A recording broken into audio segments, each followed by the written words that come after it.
दीपावली के दिन, दीपावली के दिन कर्जे से मुक्ति पाने के लिए, व्यापार की वृद्धि के लिए केवल एक काम करिए, केवल एक काम। महाराज, दीपावली की रात्रि को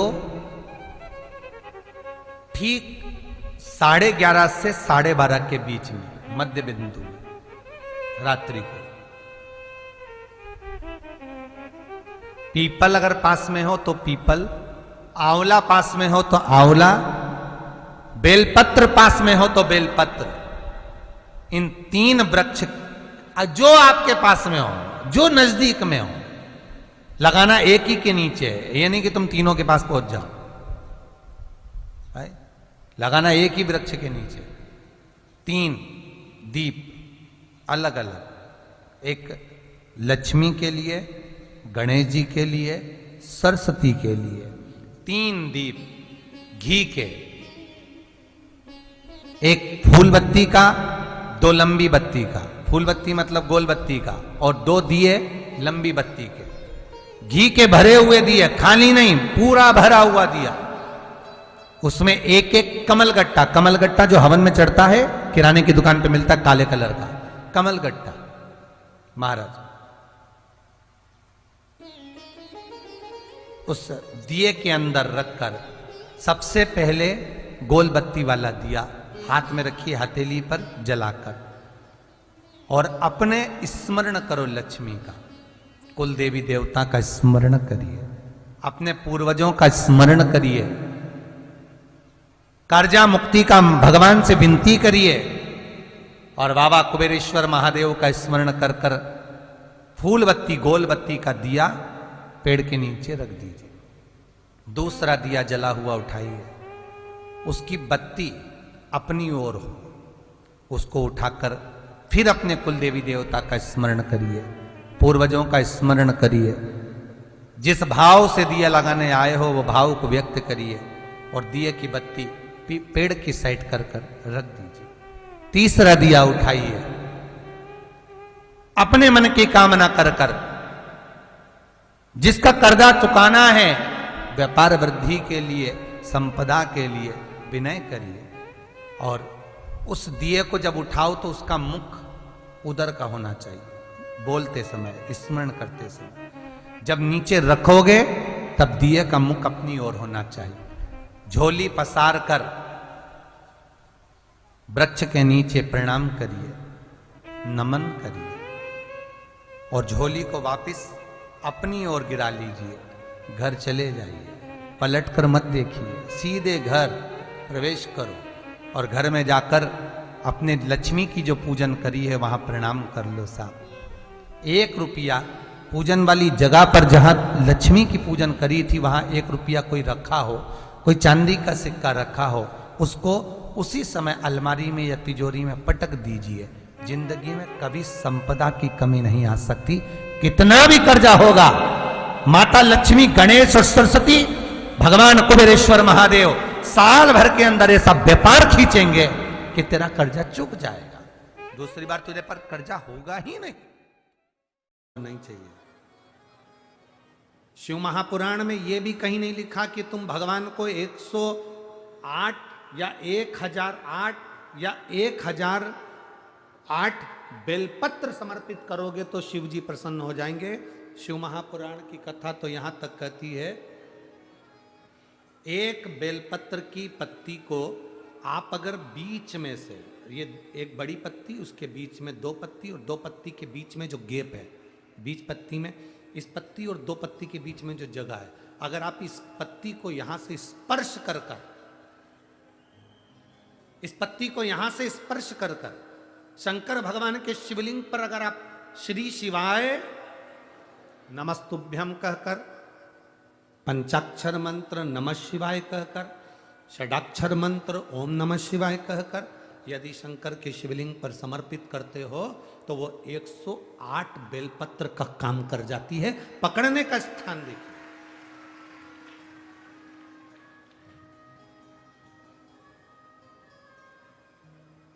ये स्थान की बड़ी मूलता है, जो थोड़ा सा समझेंगे अपन। थोड़ा ध्यान देंगे तो ये जो स्थान है ये बड़ा मूल माना गया। बेलपत्री की बड़ी पत्ती, नीचे की 2 पत्ती, उसके बीच में जो खाली डंडी जो दिख रही है, इसको अगर पकड़कर बेलपत्र समर्पित कर रहे हैं तो 108 बेलपत्र के बराबर हमें फल प्राप्त हो रहा। 108 बेलपत्र के। और समझिए, मान लो आपके पास में ना पीला चंदन है, ना लाल चंदन है, ना अक्षत है, ना पुष्प है, ना कोई सामग्री है, ना दिया है लगाने के लिए। शंकर जी के मंदिर में लोटा भर के जल लेकर गए हो, आज तुम्हारे पास में हो सकता है जल भी नहीं है, लोटा भी नहीं है, तो जिस शंकर जी का दर्शन करने गए हो उन्हीं की बेलपत्र को उठाओ और बेलपत्र को उठाने के बाद पहले अपने हथेली पर रखो, अपना हाथ रखकर बाबा से प्रार्थना कर कर बेलपत्री की मध्य पत्री आगे वाली पत्ती को पकड़कर अगर वो बेलपत्र हम शिव जी को समर्पित करते हैं तो हमारा पीला चंदन, लाल चंदन, दिया सब बाबा को समर्पित हो जाता है उस बेलपत्री में। एक बेलपत्री का सुख हमारे जीवन का एक आनंद दे देता है। हम तो यहां तक कहेंगे, अगर कभी जिंदगी में तुम्हें लगे कि गुरुजी मेरा पैसा फंस गया, नहीं मिल रहा है, या मेरा पैसा अटक गया, नहीं मिल रहा, या मेरा घर में धन नहीं है, बहुत तकलीफ की जिंदगी चल रही है, आप ये बेलपत्री का जो 2 पत्ती है ना, ये 2 पत्ती इस जगह से पकड़कर, आपको लग रहा है कि पैसा नहीं है, काम बहुत बड़ा अड़ा है, बेटे की शादी, बेटी की शादी, या मकान या दुकान, कोई काम अड़ गया, ये 2 बेलपत्री की पत्तियों को पकड़कर अपनी कामना कर कर शिव जी को समर्पित करो और 1 लोटा जल बाबा को चढ़ाना प्रारंभ करो। 20 से 22 दिन इंतजार करना, मेरा बाबा हाथ पकड़कर कुबेर भंडारी भंडार जरूर भरेगा।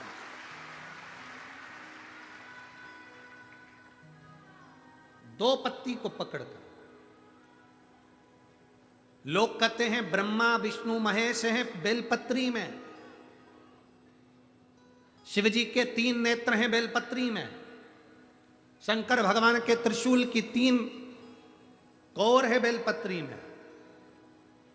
हम कहते हैं अभी थोड़ा आप स्मरण करेंगे, अगर आप शिव महापुराण को अच्छे से पढ़ेंगे तो आपको ज्ञात होगा,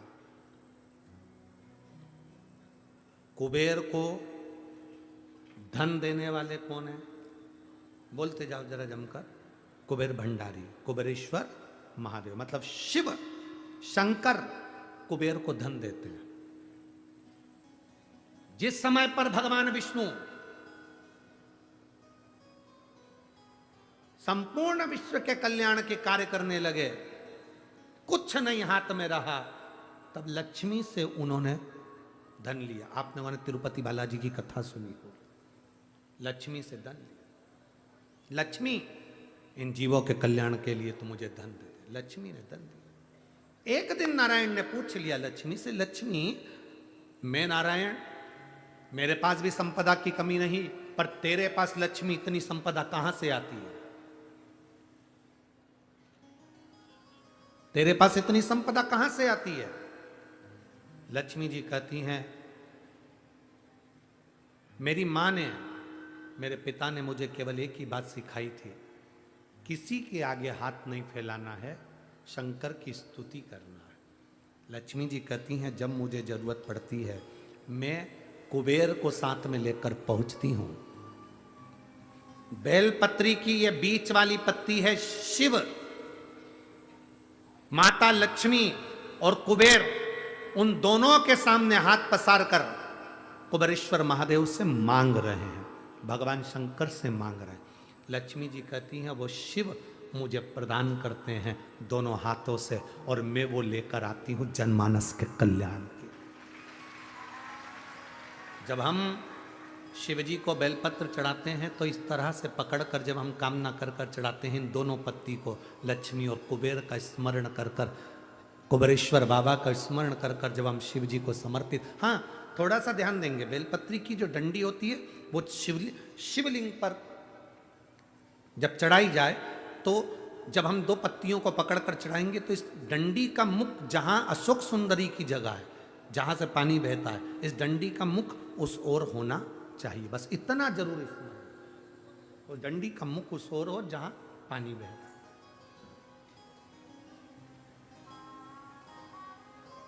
जिस जगह से जल बह रहा हुआ उस